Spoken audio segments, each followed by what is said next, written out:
The malware comes with a list of processes belonging not to just other botnet families, but also to other variants of Mirai. If it finds these processes running on the device, it will terminate them. The researchers added that the best protection is to keep Linux devices patched and updated. What are your thoughts about this new cybersecurity threat, Johannes?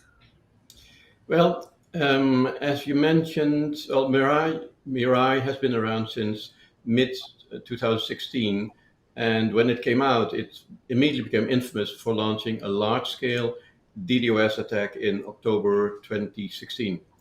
So after this initial Mirai attack, variants and modified versions of the malware keep popping up, and yes, it is an ongoing threat. And listening to the story that you found, it's apparently very complex to keep a botnet up to date and running for your own purpose. But I did a quick search, and my search shows that there are at least three variants that popped up in the past 6 months. One is Rapabot, the other one is V3G4, and then there's the variant that you mentioned, IC1H9, which has been around for much longer. So I'm sure that this list is not complete, but the best protection against Mirai, and not just Mirai, is, as you mentioned, patching, and changing the default credentials on your IoT devices, update the firmware, disable unnecessary features, use a firewall, and use antivirus software. Thanks, Johannes. And next, let's discuss the emergence of Wi-Fi HaLow for IoT adoption and innovation. Few emerging technologies share the transformative potential of the Internet of Things, or IoT. Beyond the added convenience of billions of smart, connected devices that already exist in homes and businesses, much of the excitement surrounding IoT is as a result of its underlying promise of reshaping how we connect, communicate, and share information as well as interact with the world. According to Forbes, the main challenge this technology solves is the currently used Wi Fi standards lack the ability to establish a truly interconnected ecosystem of intelligent devices in which hardware can communicate seamlessly with one another over long distances, regardless of their specific locations. Recognizing the need for these new capabilities to accelerate IoT adoption and innovation, the IEEE worked with the Wi Fi Alliance in its development of the Wi Fi Certified HaLow program to promote a next generation Wi Fi protocol designed to overcome the range limitations of existing wireless standards and based on the IEEE 802.11ah standard and introduced through a certification program launched in November 2021. Wi-Fi HaLow extends the range of access points to create more reliable networks across entire buildings, campuses, or properties, easing the delivery and management of smart connected solutions for users and service providers. Some of the additional benefits include extended range, robust connectivity, energy efficiency, enhanced security, reliability, and license exemption. What are your thoughts on the emergence of Wi-Fi HaLow, Johannes? Well, Wi-Fi HaLow, as you mentioned, is part of the IEEE 802.11 set of standards for wireless LAN communication, Tiffany. And this standard has been under development for the past 25 years, and about 21 standards, at least 21 standards, have been released in the past 25 years. Personally, I like 802.11ax, and let's drop the 802.11 because this is all the same. 802.11ax or Wi-Fi 6, which is the most common one right now. And I'm looking forward to 802.11be, which is Wi-Fi 7, which will get a speed bump and the data rate will go up to about 46 gigabit per second. Now, the standards that you're referring to, which are 802.11af and AH, are standards that have been developed and that are targeting IoT applications. AH is what we call Wi-Fi HaLow, and what sets Wi-Fi HaLow apart is its unique combination of energy efficiency, long-range connectivity, low latency, HD video quality data rates, which is what you need, security features, and native IP support. which makes it an ideal protocol of choice for wireless connected battery powered IoT devices. As a side note, the Standards Committee added a sub-gigahertz band to the standard. All the other 802.11 don't have that. They are all in the gigahertz. Sub-gigahertz band gives you that extended range, and it provides end users with a wireless IoT solution that reaches hundreds of meters without additional extenders or costly cellular data plans, which is definitely a key competitive advantage for the Wi-Fi HaLow protocol. So with its long distance reach, the benefits of Wi-Fi HaLow, it really extends the range of smart homes and smart city networks, which enables users to control IoT devices beyond 1 kilometer and well beyond the reach of traditional Wi-Fi protocol. Another advantage of the sub-gigahertz band is that Wi-Fi HaLow signals can pass through walls and not up. Another advantage of the sub-gigahertz band is that Wi-Fi HaLow signals can pass through walls and other obstacles more easily than possible with traditional Wi-Fi. In other words, Wi-Fi HaLow has better coverage. In addition, this is a very key point for Wi-Fi HaLow, a single Wi-Fi HaLow access point can address up to 8,191 devices. Typical Wi-Fi routers for the home generally support up to tens of devices. All IoT networks require IoT protocol, IP support for cloud connectivity, but because Wi-Fi HaLow is an 802.11 Wi-Fi standard, it provides native TCP/IP support, and this built-in IP capability means no proprietary gateways or bridges are needed for IoT connectivity. All client devices are connected to a Wi-Fi HaLow router can use IP4 or IP6 transport protocols for direct access to the internet for cloud-based services and management of IoT data. The existing issues with traditional Wi-Fi, which is network congestion, limited range, and high power consumption, as well as the restricted number of devices that can connect to a single access point, are no longer suitable for the interconnected world of IoT devices we have today. These limitations pose obstacles for emerging IoT-focused business models in various industries like surveillance, smart homes, clean energy, retail, industrial IoT, and building automations. These industries require longer range, increased capacity, and more flexible battery and power management options while keeping deployment costs to a minimum. Wi-Fi HaLow distinguishes itself from traditional 802.11 protocols with its extended coverage, energy efficiency, capacity, and versatility. Thank you, Johannes. And next, the FCC put out its first iteration of its national broadband map, which identifies another 330,000 locations unserved by broadband. The FCC chairwoman, Jessica Rosenworcel, said it reflected a big step in new iterative process that is meant to provide a more accurate and up-to-date picture of broadband access across the United States. According to RCR Wireless, the FCC released what it's called a pre-production map in late November of last year, offering an unprecedented granularity at the address level of availability of broadband services. From wireline options to satellite and both licensed and unlicensed fixed wireless access, as opposed to the census block level, which was the basis for previous mapping efforts.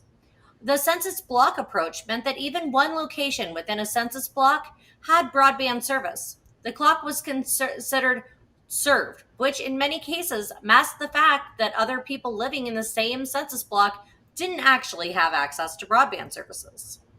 The new map's first version, Rosenworcel said in a blog post, was light years better than preceding maps because it no longer relied on census block level reporting. She said that the commission has identified over 114 million locations where fixed broadband could be installed compared to data from just 8.1 million census blocks in prior maps. What are your thoughts on the FCC's new broadband map, Johannes? Okay, so let's unpack this news, Tiffany. So this all started on March 23rd, 2020, when the Broadband Data Act became public law.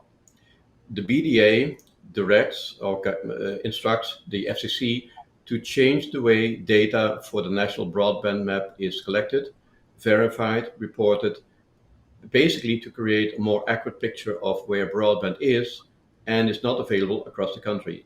And that's what you just described, Tiffany, and that's also where they are moving to.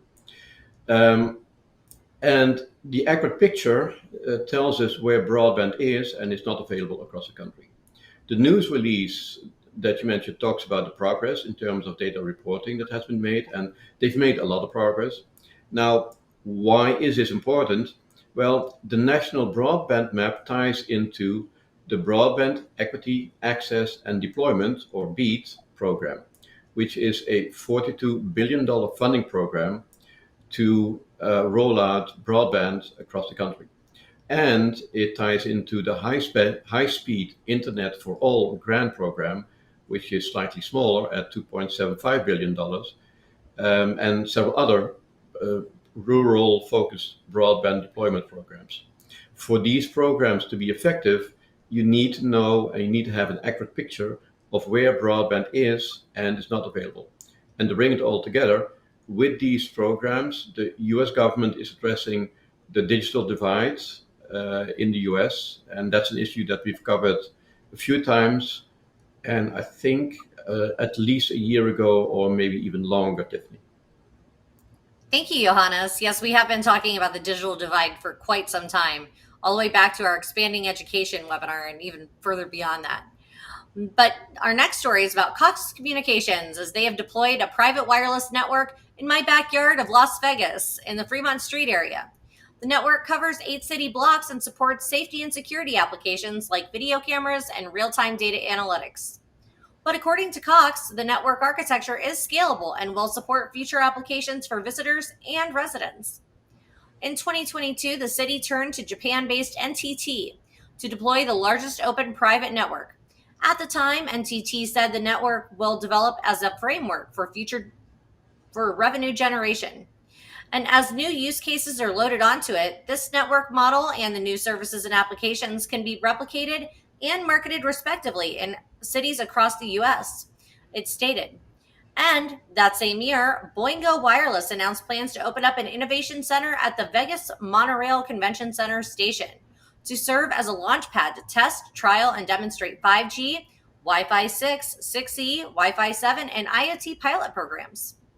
In 2021, Cox and the city of Las Vegas piloted a smart city CBRS solution designed to deliver insights into visitor attendance and after hours activities at a local park. The solution, which provided support for parking lot management, safety detection, and trend analytics, acted as sort of a jumping off point for the latest private network in which safety and security remain a top priority. What are your thoughts on this new private network from Cox Communications, Johannes? Well, I think it's a great idea, and well, the reason is managed private networks are a great solution for smart cities. And let me give you a few examples. Actually, there are a lot of different aspects to it.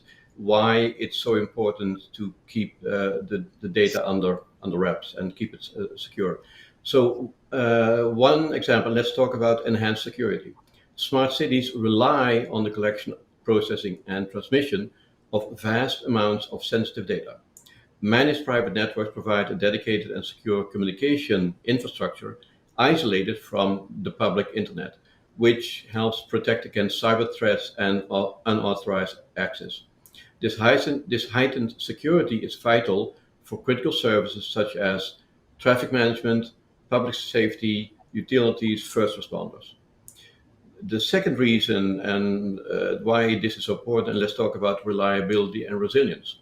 Smart city applications often require high availability and uninterrupted connectivity. Managed private networks can offer dedicated bandwidth, quality of service guarantees, and service level agreements to ensure reliable and resilient connectivity. This ensured that essential services such as emergency response systems or real-time monitoring can operate without interruption. And let's talk about capacity and scalability.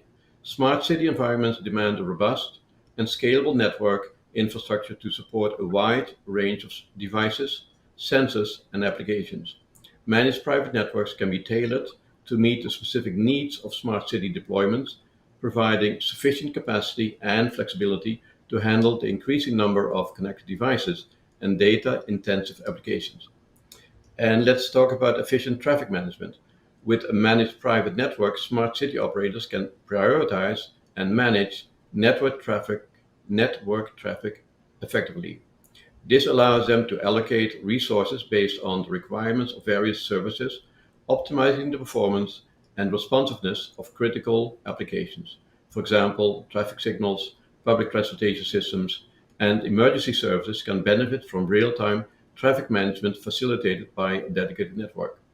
And let's talk about integration and interoperability. Smart cities comprise of a multitude of devices, systems, and stakeholders that need to seamlessly interact and share data. Managed private networks can facilitate integration and interoperability by providing a unified communication platform. This enables different components of the smart city ecosystem to connect and exchange information efficiently, improving overall operational efficiency and coordination. Thanks, Johannes. And speaking of Las Vegas, MGM Resorts is making bold sustainability commitments. MGM Resorts is once again pleased to host the Bank of Hope LPGA Match and Play at Shadow Creek. On the golf course and throughout its operations, MGM Resorts is committed to creating a more environmentally sustainable future.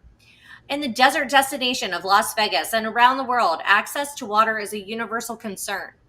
At MGM Resorts, this concern is translated into research and discovery, strengthening of existing commitments, and implementation of a new commitment to become a corporate steward of water. Extreme drought and climate change continue to contribute to water stress and scarcity in certain parts of the country, said Bill Hornbuckle, president and CEO of MGM Resorts. As a major operator of resorts dependent upon water supply, we have long been committed to doing our part to address global water challenges, mitigate risk, and advance water stewardship. Given our environmental conditions, Las Vegas has long been innovative in its approach to water, continued Hornbuckle. We are fortunate to do business in a place that has world-class water management systems and hope to help others learn from our success here. What are your thoughts on MGM's efforts towards sustainability, Johannes? Well, I would say that this is a no-brainer, Tiffany. We all know how much water a golf course needs. I can only imagine how much water a resort needs, and when operating either one or both of them in Las Vegas, which is located in the Mojave Desert, you need to have a very, very robust sustainability and water stewardship approach. Thanks, Johannes. On a recent article from Innovation News Network shared across the entire tech sector, sustainability is a buzzword right now. Earth Day 2023 brought back into focus the importance of having a keen eye on our working practices and ensuring that they are set to do their best for our planet. With the emphasis this year being invest in your planet, it raised the discussion of what businesses can do to ensure they are investing in the future of the planet and the sustainable working practices of the future. Jay Tahiti, head of strategic marketing at Juniper Networks, outlines the importance of prioritizing sustainable networking as the demand for connectivity grows. The article highlights that while there are plenty of steps that businesses are taking to become greener, little consideration is given to the sustainable practices of networking and how making small changes to a networking operation could have a significant environmental impact, mainly because the output isn't tangible. However, it's important to consider the environmental impact of networking and its sustainable practices. Because networks are not something that consumers usually see or physically interact with, the infrastructure is often easy to overlook. Internet connections rely on routers, switches, hubs, repeaters, gateways, bridges, and modems, all of which are manufactured in facilities across the globe and need energy in order to work. The article shares that by 2025, the internet is predicted to consume 20% of the world's electricity. As the internet providers look to constantly improve their network service, they must also focus on how they can provide the best possible service sustainably. To optimize a business's sustainability strategy, network operators should familiarize themselves with the basic cloud principles and utilize passive infrastructure when looking to upgrade or expand their network. This means that rather than demolitioning and rebuilding an unused site, they can use existing infrastructure for new projects. As service providers look to install a 5G network, they must realize that 5G is an environmental challenge all in itself. It requires much energy to operate, and the fact that it is groundbreaking connectivity development ultimately means that the global demand will grow exponentially, requiring more energy to install. One key point for sustainability and reducing the environmental impact of operations is the use of technology. The rise of AI and automation offers providers and operators an excellent opportunity to ensure that their networks are functioning in the most efficient manner possible. Additionally, ensuring the longevity period of products means that there is a better return on investment for devices that don't need replacing. There's new legislation being introduced almost weekly that surrounding sustainable and green operations. And being ahead of the curve will allow a strategy to be more cost effective, but it will also show that a business is being proactive in a sustainable infrastructure rather than simply reactive. Educating operators, users, and consumers about the impact of sustainable networking will help build the networking plan of tomorrow that works towards one unified goal of environmentally friendly operations. Then the networks powering every sector can provide a more sustainable and environmentally friendly future for a greener world. I really like this article. It really highlights a lot of the points that I brought up in my green technology strategies keynote during the Green Things Summit. But what are your thoughts on this article, Johannes? Well, it's a great article, and yes, this really ties in into what we've achieved with the Green Tech Summit. And but what struck me is that we are living in a connected world, Tiffany, and there are connections everywhere, and we're connecting everything. But we also need to realize that all these connections are not net zero per se, and will not become net zero without us and the companies making an effort.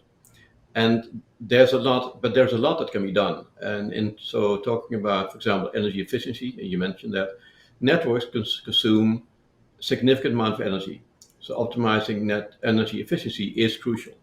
This can easily be achieved through various means such as energy efficient hardware, implementing power management techniques, and deploying renewable energy sources to power network infrastructure.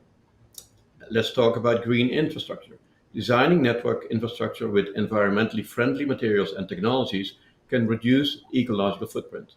This includes low power and recyclable components, minimizing waste generation during construction and maintenance, and considering the life cycle impact of network equipment.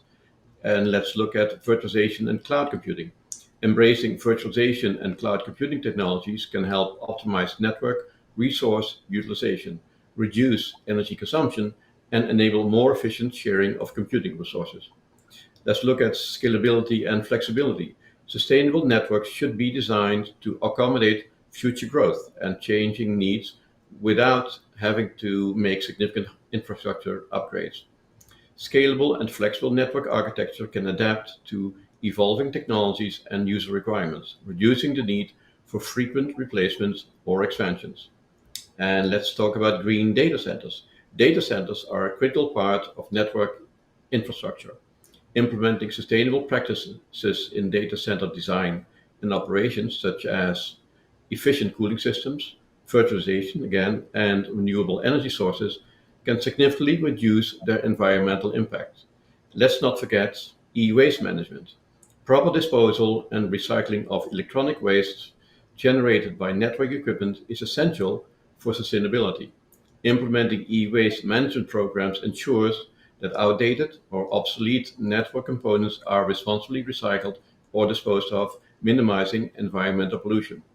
And let's not forget user education and behavior. Encouraging sustainable practices among network users, such as minimizing data consumption, reducing unnecessary network traffic, and adopting energy efficient devices can contribute to overall network sustainability. And let's not forget collaboration and partnerships. Sustainable network development requires collaboration among stakeholders, including network operators, policymakers, technology providers, and communities. Partnerships can facilitate knowledge sharing, research and development, and the implementation of sustainable practices. And last but definitely not least, monitoring and optimization. Regular monitoring and analysis of network performance can identify areas of improvement and optimization. This includes monitoring energy consumption, network traffic patterns, and efficiency metrics to identify opportunities for reducing environmental impact and enhancing network performance. By integrating these principles into the planning, design, and operation of networks, we can create more efficient, resilient, and environmentally responsible network infrastructures that can support the growing demands of the digital age without minimizing their ecological footprint. Wow, that's a lot of information, Johannes. Thank you so much. And our next story is from CXO Today. Honeywell announced the launch of Honeywell Forge for buildings and a comprehensive approach to building systems, operations, and management that can be used at a single site or with an entire portfolio. Unveiled at Honeywell Connect 2023, Honeywell Forge for buildings features software, hardware, and services that deliver on key outcomes to help building owners and operators achieve sustainability, operational efficiency, occupant experience, compliance, safety, and security, as well as resilience goals. Building owners and managers face increasing pressure to accelerate their digital sustainability transformation plans, as well as improve indoor air quality, or IAQ.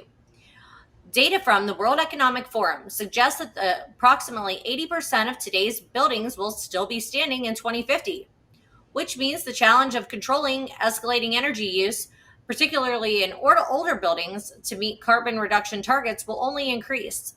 Carbon and Energy Management is a ready now cloud based application, and it helps assist building owners and operators to optimize IAQ, help reduce energy use, and support their carbon reduction goals. The Carbon and Energy Management Optimize package enables zone specific optimization of energy consumption and IAQ parameters based on real time occupancy levels and space use. It uses sensor data and ML algorithms to continuously monitor and automatically adjust building controls at the zone level. What are your thoughts on Honeywell Forge, Johannes?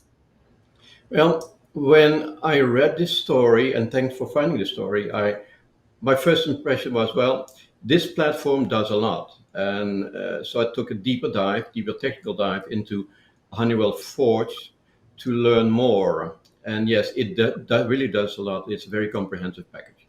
It's a comprehensive software platform, as you mentioned, designed to optimize and enhance building management systems. And let me break it into several components. So one, architecture integration. So Honeywell Forge for buildings leverages a cloud-based architecture that allows seamless integration with existing systems and equipment. The platform supports various protocols such as BACnet, Modbus, and LANWorks, enabling interoperability with a wide range of devices and sensors.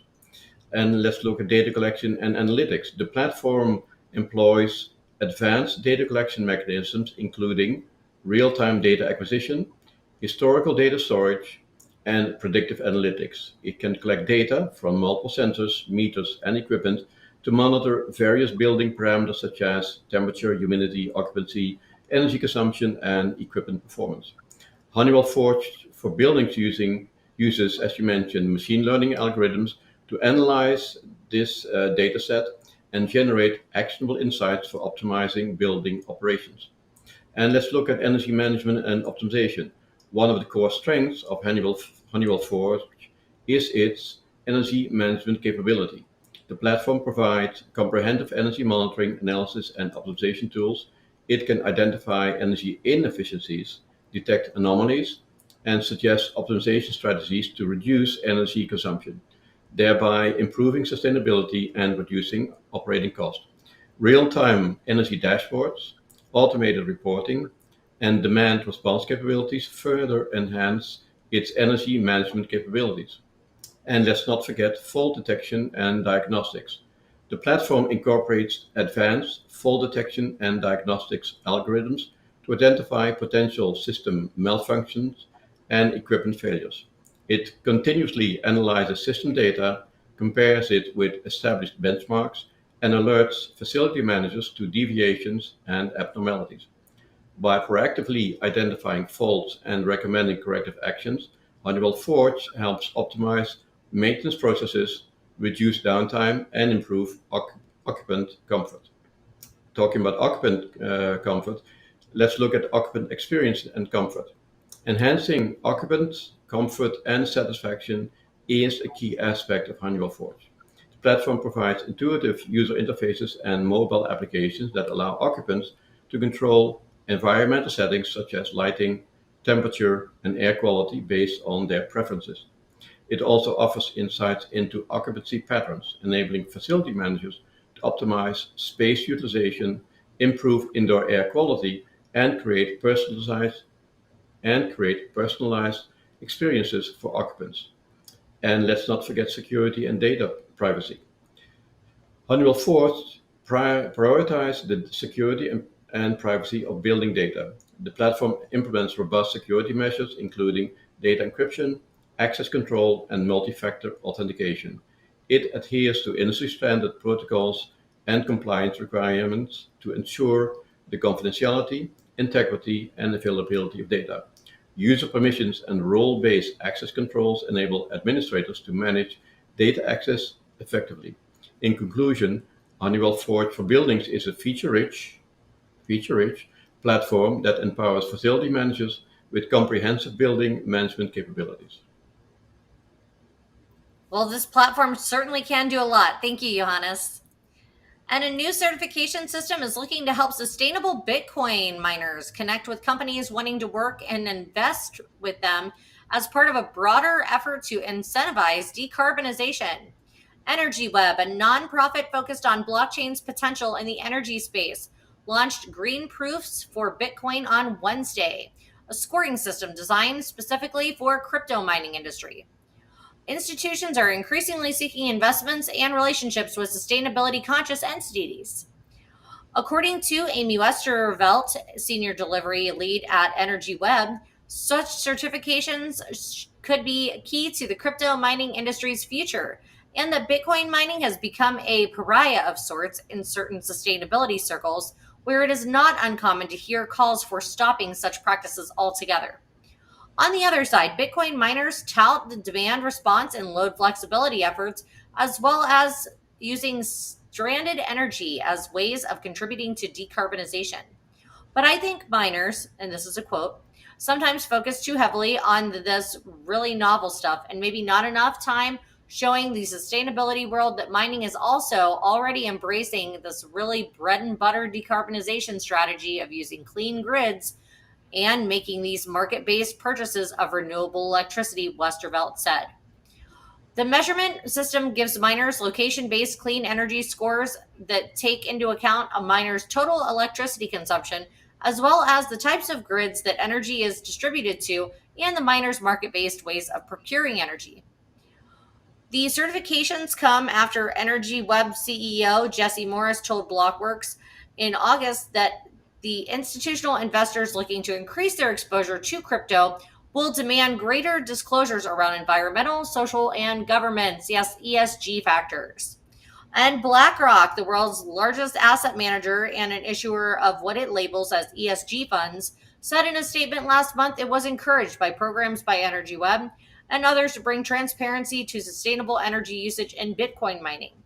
But defining what constitutes as ESG conscious or sustainable has been something investors continue to wrestle with, and I would definitely agree with that.